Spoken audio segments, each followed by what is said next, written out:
सबसे पहला नियम है कि आप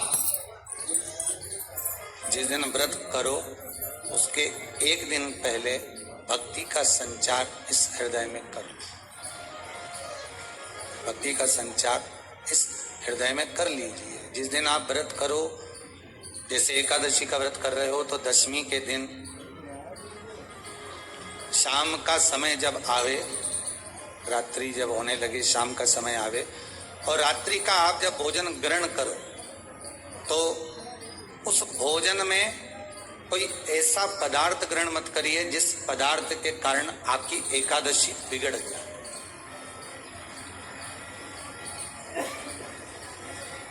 कोई बेकार भोजन हमें ग्रहण नहीं करना, श्रेष्ठ भोजन ग्रहण करिए दशमी। और एकादशी का दूसरा नियम बहुत ध्यान से सुनिएगा। जिस दिन आपकी एकादशी का व्रत हो उस दिन प्रयास करिएगा कि अपने हाथ से किसी भी वृक्ष की कोई पत्ती टूटे ना। अपने हाथ से किसी भी वृक्ष की, पौधे की, किसी भी वृक्ष की पत्ती अपने हाथ से ना टूटे। बहुत ध्यान दीजिएगा महाराज। एकादशी का ये दूसरा नियम है कि अपने हाथ से किसी पौधे की, किसी वृक्ष की, किसी डाली की कोई पत्ती टूटे ना, कोई पत्ती ना टूटे, इसका प्रयास करिए।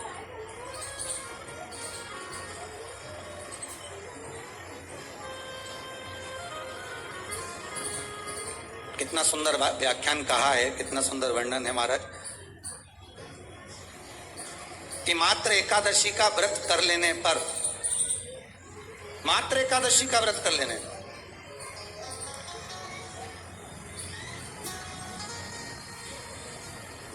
जो पूर्व में किया गया हमारा पाप कर्म है, हमने किसी जीव की हत्या करी है, हमने किसी को कष्ट प्रदान करा है, हमने किसी को अपशब्द कहा है, हमने किसी को ताने दिए, हमने किसी को आड़ा टेढ़ा कहा है, हमने किसी को गालियां दे दी है, मात्र एकादशी का व्रत ही कर लेने पर ये सारे जो दोष हैं वो समाप्त हो जाते।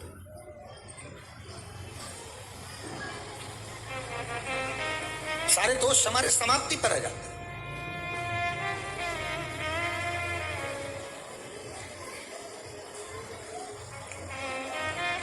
अब एक विचार करिएगा थोड़ा सा अपने मन में, अपने चित्त में, अपनी वृत्ति में एक बात उतारिएगा। एक अपने मन में एक बात को उतार कर रखिएगा कि आप अपने पाप को, अपने पाप कर्म को जिस दिन क्षीण करने वाले हो, समाप्त करने वाले हो, अपने पाप को आप जिस दिन समाप्ति पर लेकर जा रहे हो तो उसके एक दिन पहले आपको प्रसन्नता होना चाहिए कि नहीं होना चाहिए कि कल मेरा पाप कटने वाला है, कल मेरा पाप समाप्त होने वाला है। जो मैंने पाप कर्म करा है वो समाप्त होगा, जो मैंने पाप कर्म करा है वो कल समाप्त हो जाएगा। तो एक दिन पहले आपके चेहरे पर प्रसन्नता होगी ना होगी?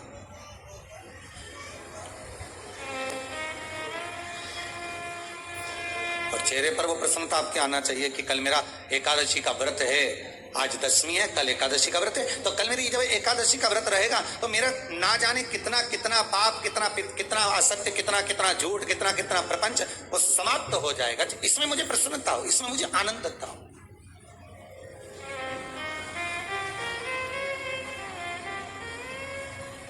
तो क्या कहा गया कि प्रयास करिएगा कि एकादशी के दिन कोई वृक्ष की, कोई डाली की, कोई कोपल की कोई पत्ती ना तोड़ी जाए।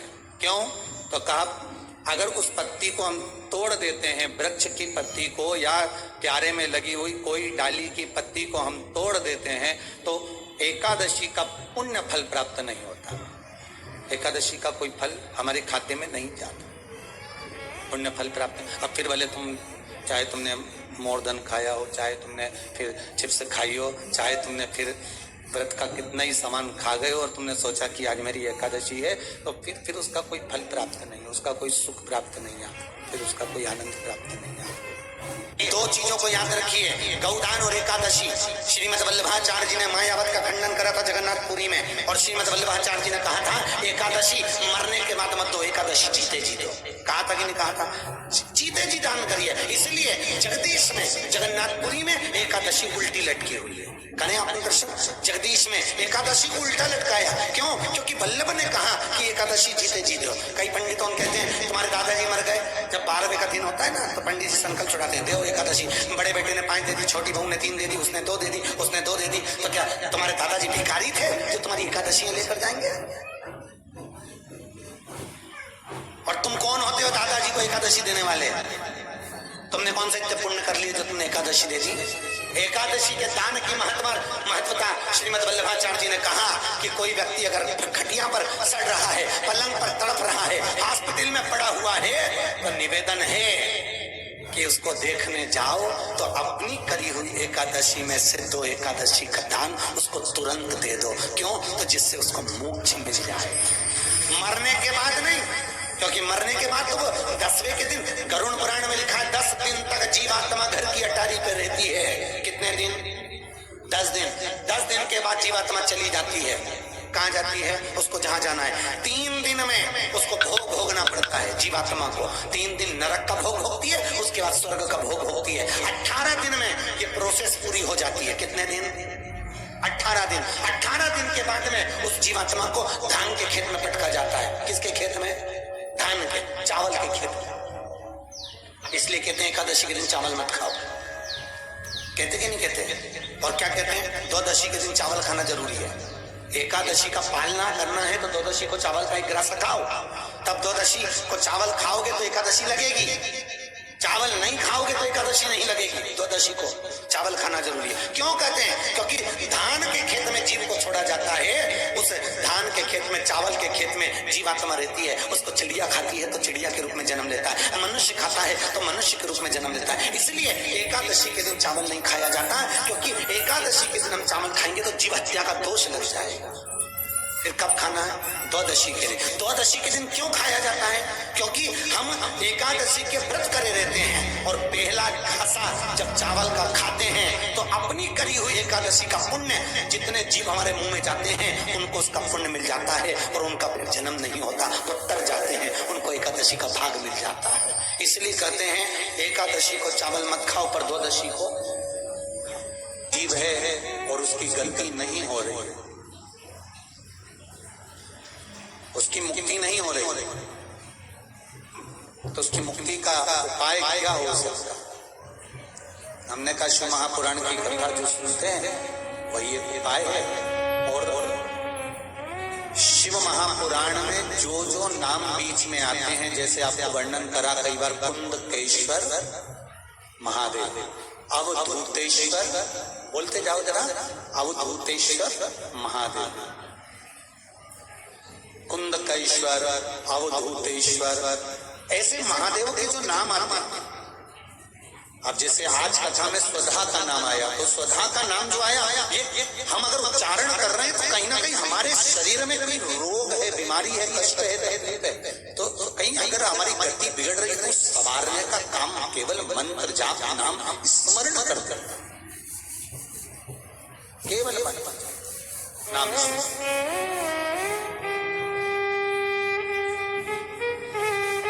जिस नारी का बच्चा जन्म ले रहा है, मर रहा है, धड़कन नहीं आ रही, 2-3 महीने रहकर गिर जाता है, गर्भ नहीं ठहरता, उसको भी सुधा का स्मरण करना चाहिए।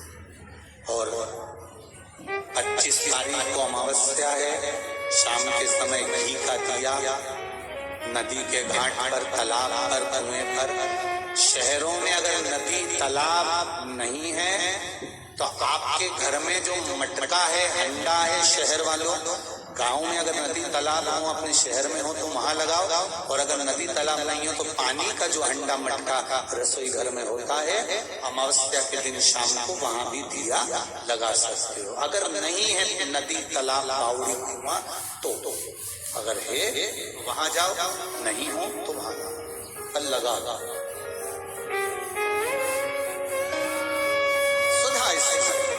स्वधा ने तप किया, उसको तप का बल बढ़ा,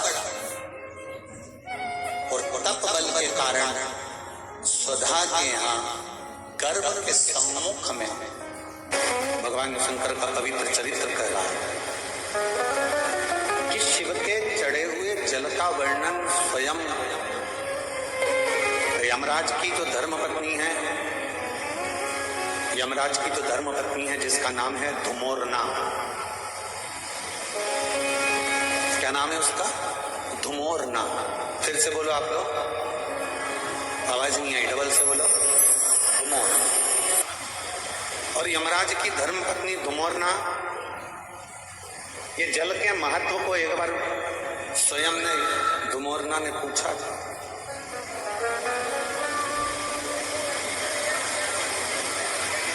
जल के महत्व को धुमोरना ने एक बार पूछा था। शिव महापुराण की कथा कहती है कि एक बार धुमोरना ने एक बार देखा यमराज की साक्षी में भैंसे से।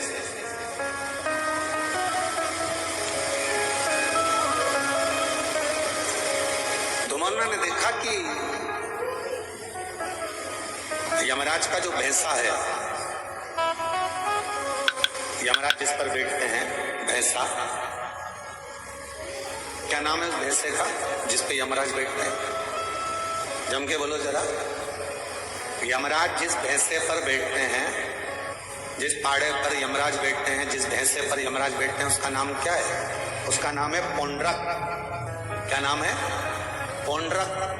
तो एक बार धुमोरना ने उस पोंड्रक को देखा, उस भैंसे को देखा कि भैंसा क्या करता है कि यमराज प्राण खींचते हैं और प्राण खींचकर किसी को लेकर जाते हैं और भैंसा उसको खूब त्राड़ देता है, उसको खूब मारता है, सींग से रोनता है, पांव से कुचलता है, उसको परेशान करता जाता है। भैंसा उसको खूब परेशान करता है। पर धुमोरना ने फिर एक जगह देखा कि धुमोरना ने देखा कि वो भैंसा एक जीव को यमराज लेकर जा रहे थे, पर उस भैंसे ने उसको कोई कष्ट नहीं दिया, भैंसे ने उसको कोई परेशान नहीं किया। अब किसी को तो भैंसा मारता था और किसी को नहीं मारता, किसी को कष्ट देता था, किसी को नहीं देता। धुमोरना के मन में, यमराज की धर्मपत्नी के मन में ये बात अड़ी, और यमराज की धर्मपत्नी के मन में ये बात अड़ी, और यमराज की धर्मपत्नी ने विचार करा आखिर ये हो क्या रहा। जब यम की आज्ञा है कि कष्ट देना है तो देना चाहिए, फिर ये भैंसा किसी को कष्ट देता है, किसी को नहीं देता है, किसी को अच्छा करता है, किसी को बुरा रखता है।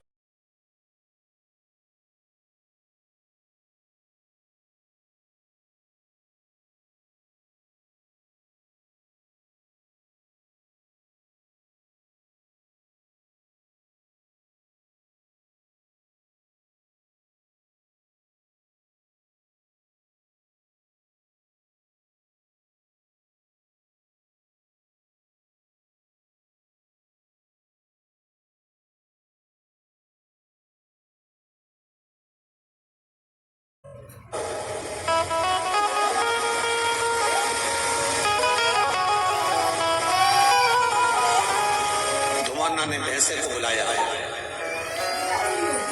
और भैंसे को बुलाकर धुमोरना ने कहा कि अरे पोंड्रक, ये बता कि किसी को यमराज जब खींच कर लेकर जाते हैं, प्राण जब छूटते हैं, तो किसी को तो तू बहुत कष्ट देता है, किसी को तो खूब मारता है, कष्ट देता है, परेशान करता है, उसको खूब रोनता है, पाँव से भी रोनता है, सींगों से भी रोनता है, किसी को तो बहुत कष्ट देता है। धुमोरना बोली कि पोंड्रक, भैंसे, और किसी को तू मारता ही नहीं, कष्ट भी नहीं देता, आखिर ऐसा क्यों? तो भैंसे ने कहा धुमोरना से, माता जी, जब भगवान देवादिदेव महादेव का रुद्र अवतार हुआ, जब मेरे शंकर भगवान का अवतार हुआ और उनका रुद्र जो अवतार था, क्रोध का जो अवतार था, उस क्रोध के अवतार में मेरा जो जन्म हुआ है, मैं जो भैंसा बनकर पैदा हुआ हूं, वो और मेरा जन्म हुआ रुद्र की जंघा से। जब मेरा जन्म हो गया रुद्र की जंघा से, तो मैं समझ नहीं पाया कि मैं कहां जाऊं। तब देवाधिदेव महादेव ने कृपा कर कर मुझे यमराज को दे दिया और मैं यमराज का सेवक बन गया। यमराज ने कहा कि तुम यदि मेरे पास में रहोगे तो मेरी आज्ञा का पालन करना पड़ेगा। तो देवाधिदेव महादेव जी ने कहा कि यमराज को मैंने तुम्हें दिया है तो तुम्हें इसकी आज्ञा का पालन करना है, तुम आज्ञा का पालन करो। और यमराज की आज्ञा का पालन धुमोरना से भैंसा कहता है कि मैं करने लगा। पर शिवजी ने मुझे कहा कि ए पौंड्रक, एक बात सुन, तू यमराज का भैंसा जरूर बनेगा, तू यमराज के पास जरूर रहेगा, पर एक काम करना, तुझे मैंने जन्म दिया है, मेरी जंघा से तू उत्पन्न हुआ है। रुद्र कहते हैं यदि कोई संसार का मनुष्य, पशु, पक्षी, जानवर, जलचर, थलचर, कोई मानव, उसके शरीर में अगर शिवलिंग पर चढ़ा हुआ जल, शंकर का चढ़ा हुआ जल यदि उसके शरीर पर कहीं लगा हो या उसके मुख में शंकर का चढ़ा हुआ जल पड़ा हो तो उसे तू त्राण मत देना, उसे कष्ट मत देना, उसको सीधे मार्ग से लेकर, उसको तू त्राण मत देना, उसको तू कष्ट मत देना, उसको तू सीधे मार्ग से लेकर, उसको तू परेशान मत कर।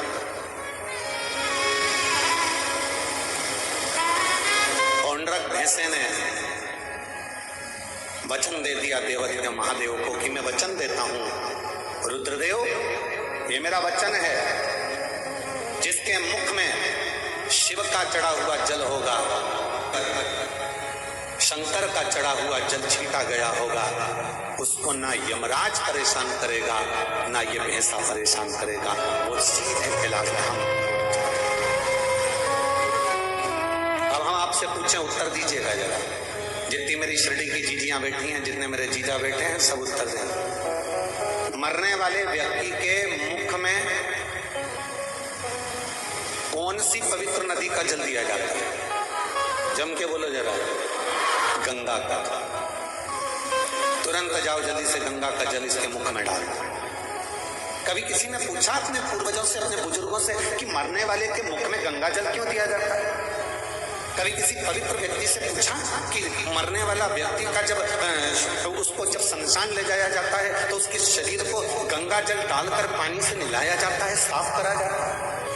कभी किसी ने अपने बुजुर्गों से पूछा कि मरने वाले के मुख में गंगा जल क्यों देते हैं, मरने वाले के मुख में गंगा जल क्यों दिया जाता है, मरने वाले के ऊपर गंगा जल का प्रोक्षण क्यों करा जाता है, गंगा जल क्यों छीटा जाता है? उसका एक कारण, रुद्रदेव ने जिस भैंसे पर यमराज बैठते हैं वो पौंड्रक भैंसा, रुद्रदेव ने उस भैंसे को कहा था अगर किसी के शरीर पर शिव का चढ़ा हुआ जल हो या मुख में शंकर का जल हो तो उसको तू यम की कैद मत देना। गंगा जल कहाँ चढ़ा है? शंकर की जटा पर। तो गंगा का जल कहाँ से निकलता है? शिव की जटा से। तो शंकर का चढ़ा हुआ जल ही गंगा जल है। इसलिए जब गंगा जल किसी को दे दिया जाता है उसके शरीर में गिर जाता है, उसके मुख में पड़ जाता है, फिर वो त्राण नहीं भोगता, उसे कष्ट नहीं, उसे परेशान नहीं।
चौक पूरने में रंगोली का प्रयोग नहीं होता। आप लोगों को मालूम होगा, चौक पूरने में आटा और हल्दी का प्रयोग होता है। काय का प्रयोग होता है? आटे और हल्दी का प्रयोग। आटे हल्दी का प्रयोग क्यों होता है?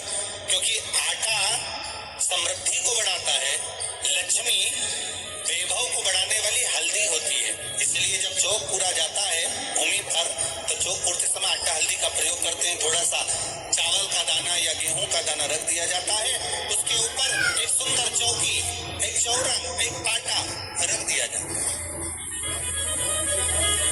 भगवान विष्णु बता रहे हैं किसान को धनतेरस के पूजन का, और जो भगवान विष्णु ने बताया है वही पूजन का वर्णन आप लोग श्रवण कर रहे हैं।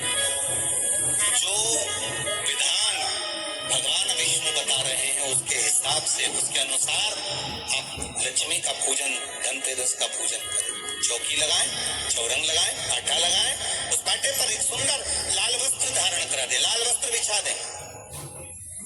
एक थाली लें, उस थाली पर कंकु से, रौली से, कंकु से गिला कर स्वस्तिक का निर्माण करें। स्वस्तिक का निर्माण कर घर में अगर चांदी का सिक्का हो,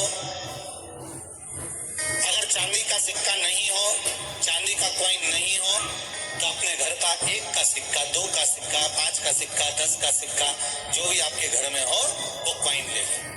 महाराज उसको थाली के अंदर रख दें, स्वस्तिक के ऊपर। फिर उसका स्मरण करें। आटे के 7 दिए बनाए, एक थाली में, एक प्लेट में रख लें, घी के दिए बनाए और उसमें सुंदर बाती को लगा दें। ध्यान दीजिएगा, इसमें जो बाती लगेगी वो लंबी बाती लगेगी। लक्ष्मी जी की पूजन में जितनी भी बाती लगे वो लंबी लगे। महाराज घी के दिए लगा दें 7, 7 दियों को प्रज्वलित कर लें, प्रकट कर लें। एक दिया तेल का लगा दें। तेल का जो दिया लगाया है, जहां पर आपने सिक्का रखा है, कॉइन रखा है, उसका लेफ्ट हैंड, मतलब आप ऐसे बैठे हो तो आपका सीधा हाथ की ओर आप तेल का दिया लग दें। और जो 7 दिए आपने लगाए हैं वो लक्ष्मी जी के राइट हैंड, मतलब आपका लेफ्ट हैंड हो गया, लक्ष्मी जी का राइट हैंड, आपका लेफ्ट हैंड, आपका उल्टा। वहां पर 7 दिए जो आपने प्रज्वलित करे हैं वो प्लेट में रखें। सुंदर थाली जो आपने पूजन की तैयार करी है, उसमें कुंकू, रोली, हल्दी, अबीर, गुलाल, चंदन, मौली, लाल धागा, मौली, अमरबेल के टुकड़े, कमलगट्टे, हल्दी की गांठ, सुंदर भाव में उसको रखें। जल का पात्र सुंदर आनंद से, जो कॉइन चांदी का और देसी कॉइन आपने जो रखा है उसका जल से पूजन करें। लक्ष्मी पूजन का समय अलग अलग होता है, पर धनतेरस की पूजन का जो समय है वो प्रदोष काल से प्रारंभ हो जाता है। कब से प्रारंभ हो जाता है? प्रदोष, क्योंकि शिव के द्वारा निर्मित है लक्ष्मी पूजन का।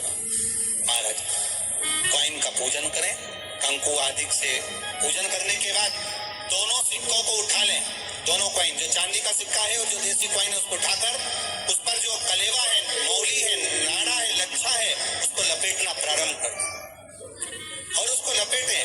पहले चांदी का सिक्का लपेटे, फिर देसी सिक्का जो आपने रखा है 1, 2, 5, 10 का जो सिक्का रखा है उसको लपेटें, थाली में उसको रख लें। फिर वापस उस पर जल का छींटा देकर उसका पूजन करें।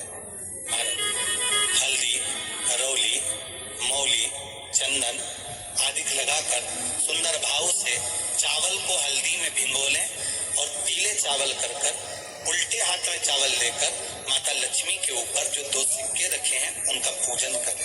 साथ में श्री शिवाय नमस्तुभ्यम। दोस्तों कैसे हैं आप सब? आई होप आप सब अपने घर पे बहुत ही अच्छे होंगे। तो जैसा कि आपने यहाँ पे पंडित प्रदीप मिश्रा जी को सुना, उन्होंने बहुत ही अच्छा व्याख्यान किया है एकादशी के लिए, क्योंकि ज़्यादातर लोग एकादशी का व्रत रखते हैं और बहुत ही नियम कायदे कानून से ये व्रत किया जाता है। तो जो भी लोग ये व्रत करते हैं कोई भी गलती ऐसे ना करें जिससे कि आपका व्रत ख़राब हो या आपको उसका पुण्य ना मिले। तो इसी के विषय में प्रदीप मिश्रा जी ने यहाँ पर बताया है। तो एकादशी में बहुत सारे नियम होते हैं जो कि हमें करने चाहिए, जैसे कि एकादशी में चावल ना तो घर में बनते हैं और ना ही खाए जाते हैं। कहते हैं कि अगर हम ऐसा करते हैं, एकादशी पे चावल बनाते हैं, एकादशी पे चावल खा लेते हैं, तो हमारा जितना भी पुण्य होता है वो सब माइनस में हो जाता है।